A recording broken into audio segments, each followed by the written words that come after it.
I want to start basically kind of where we left off on Friday with this show. At that point, Lamar Brown had just sent his paperwork in. So really the only drama surrounding LSU and what was a drama-filled week with a new coach, a new press conference, National Signing Day, the whole deal, the only drama was kind of surrounding Blake Baker at that point. And we knew that Tulane had a game on Friday night, and I kind of felt like just my read of the situation, not anything that was sourced, not anything that was concrete, but just kind of a feeling, was that Tulane would play. They would likely win on their home field against North Texas. They would clinch a playoff spot, and the next day, Blake Baker would become their next head coach. I thought Saturday was a target for that. Well, that didn't happen. I was wrong. I was completely wrong. I thought Blake Baker would be the next Tulane head coach. It came out Friday evening. Blake Baker intends to stay at LSU. And it surprised me. It did. Like, obviously, I told you time and time again last week that I thought that it was going to be time for Blake Baker to move on. I gave you all the reasons why I thought it made so much sense for him. It's his alma mater. He continues to recruit a state that he's recruited in a lot. He's had 2 stints at LSU, had a stint at Louisiana Tech. His wife is from Baton Rouge, went to LSU. And so you can see why it would make a lot of sense to go coach at a place that have won a lot of games, has a great recruiting base, has an infrastructure already in place that the last 2 coaches have done a great job with. It just felt right. It felt like the job he would take. And he didn't. And all that stuff I laid out from a football perspective makes all the sense in the world. It does. But what I did not account for was the answer that Blake Baker gave the off-the-bench guys this morning when he joined them on their show. And they asked him kind of what went into the decision. And Baker was very candid, very honest. Said, look, got 3 kids, 10, 8, and 6. And we sat down and we talked and just didn't feel like a time to move. And you consider what the Baker family has done the last 6 years. He was on staff at Miami. He left Miami to come take the LSU job in 2021. So that's one move. You move from LSU then in 2022 to Missouri. That's a second move. And then after 2 years at Missouri, you move back to LSU. That's a third move in 5 years. And then he would have been on staff for 2 years at LSU and move again. Would have been a fourth move in 6 years. And his family decided that wasn't best. And that's something that I could not have accounted for. Like, I don't know the Baker family. Interviewed Blake a few times from pregame show. Great guy. Very much enjoyed it. Don't know the Baker family. Did not know that the home front was going to make this decision easier for him. And it did. And he told the guys on off the bench again today that he kind of envisions himself, he used this word, on the Kirby Smart plan, where you are a defensive coordinator at a power school and you go become a head coach at another power school. And we've seen that all over the country. Dan Lanning went from the Georgia defensive coordinator to the Oregon head coach. Marcus Freeman was the Notre Dame defensive coordinator, became the Notre Dame head coach. This year, Will Stein was the Oregon defensive coordinator, Kentucky head coach. Mentioned Kirby Smart. Ryan Day was the offensive coordinator at Ohio State, becomes the head coach at Ohio State. That's the plan Blake Baker sees himself on. And so while this news is very, very good for LSU's 2026 football team, Blake Baker being the defensive coordinator, I actually think from listening to this interview that he did this morning on OTB and then analyzing the situation, this feels like a big thing for LSU's football program moving forward in the Lane Kiffin era. Because I don't know how close Blake Baker is to getting a Power 5 head coaching job. Maybe really close, maybe not. And to get there, he's going to have to continue to put great defenses on the field. And I don't know if this LSU defense was great. It was certainly good. I would suggest certainly very good. I don't know if it was great. They got torched by Texas A&M. They got torched by Vanderbilt. They were on the field too much, but Lane Kiffin had his way with them in Oxford as well. There were some games against good offensive teams where they weren't great.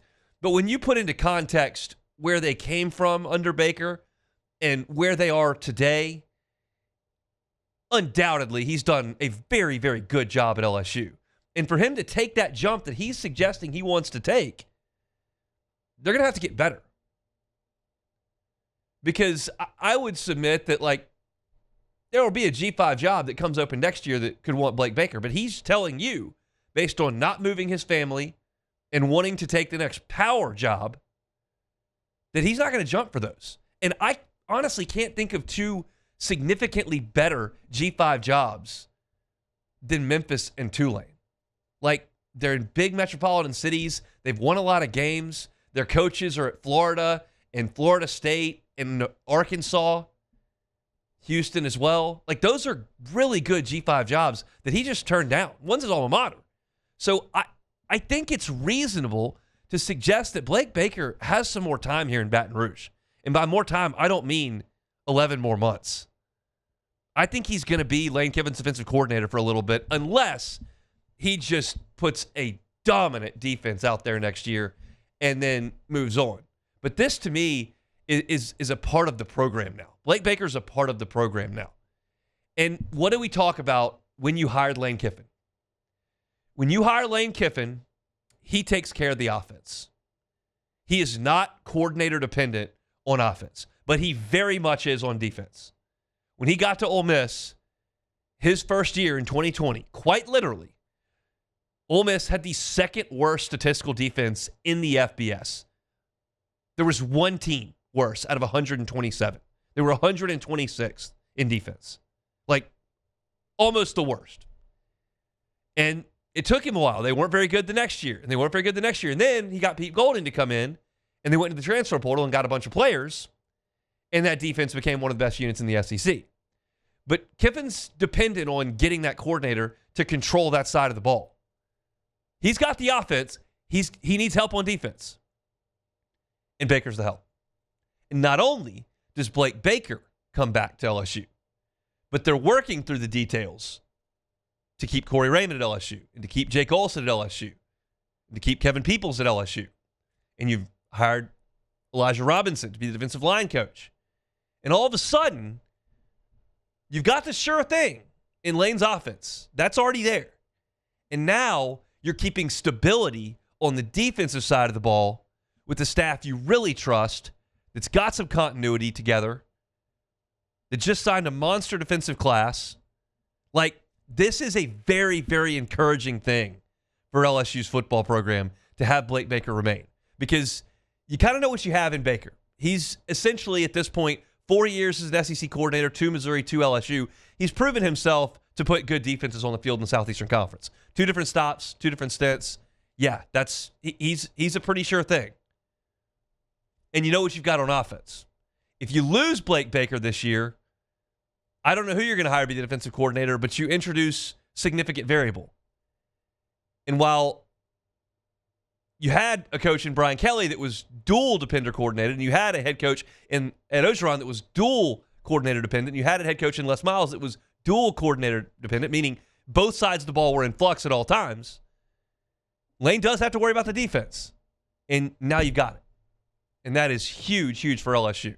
So this week of drama, Lane Kiffin's first week, he comes in, he holds the top end of his signing class together. LSU, according to the folks over at On3 Rivals, had the number 1 class in the country in terms of average player rating. It's a small class, talking about 15 guys or so, but in terms of average talent, tops. Held that together. Brought over a good bit of your offensive staff from Ole Miss. Kept LSU's good defensive staff largely intact. That's a pretty good first week for Lane Kiffin. That's a pretty good first week. So now you got to finish out the staff over the course of the next 2 weeks. We'll see what happens with Ole Miss in the playoff. Then you hit the portal really hard. Really, really hard. And all of a sudden, I've been asked a couple times, like, what can realistic expectations be in year 1 under Lane Kiffin? I've been asked that a bunch. And I'm like, I don't know.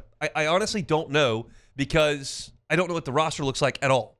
I don't know what the quarterback looks like. I don't know what the offensive line looks like. I don't know who's coaching the defense. Like, there's way too many variables for me to give a reasonable expectation about what to think about next year. Well, you're starting to paint that picture a little bit. Now, the portal is the biggest thing, because that's next year's roster. So I can't tell you right now, but I feel good about the offense, and I don't even know who's going to be on it because Lane Kiffin's that good on offense. And now I feel good about the defense because I know who's coaching it. And that's a very, very comforting thing. So for LSU to get that assurance from Blake Baker that, like, hey, I'm on this Kirby Smart track. I want to coach at LSU until I get the big job. The big job doesn't come open all the time. And then the big job is going to have to want someone with no head coaching experience. That can take some time. And I got to tell you, I think LSU's okay with that taking some time. Blake Baker's very well compensated. It's very clear. His family loves it in Baton Rouge. You may have a situation where you get a few really good more years out of Blake Baker, and that is a huge, huge positive for Lane Kiffin in this LSU football program. So Blake Baker staying, highly recommend you check out the interview that the Off the Bench guys did with him this morning. You can find that on their YouTube page or wherever you find your podcast. Great stuff from Blake Baker. I've also got a story up, that's the written version of that at louisianasports.net right now that you can check out for free. Hey, thanks for watching Hunt on LSU. Before you get out of here, do us a couple of favors. Hit that like button, leave your comments below, and subscribe to the channel for all your Fighting Tiger football talk. See you next time.